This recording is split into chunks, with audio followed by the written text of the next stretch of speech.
امبارح قاعد بقلب في الفيسبوك زي اي مواطن زهقان ملان، يقوم يطلع لي اعلان: انا شقه في كومباوند مقدم 2 مليون جنيه تقسيط على 8 سنين. وطبعا بما اننا عارفين ان الفيسبوك في مصر مش متراقب، وان احنا مش كلنا تحت الميكروسكوب، وان هم مش عارفين انت داخل الفيسبوك تدور على ايه ولا تعمل ايه، فانا عايز اصحح المعلومه دي. الهدف ده مش انا لو معايا 2 مليون جنيه مش هقعد فيها ساعه. تمام. اساسا انا كنت داخل الفيسبوك امبارح ادور على اي كيس سكر نازل مزاد، عشان مفيش سكر وغلي تاني، او حد يخش معايا شركه في نص فرخه. بس ده احلامي من الفيسبوك، ده اللي انا عايز اوصل له.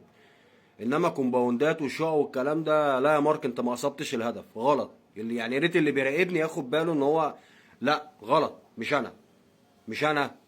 ها. انا كويس ان انا لسه ما بعتش اللباس.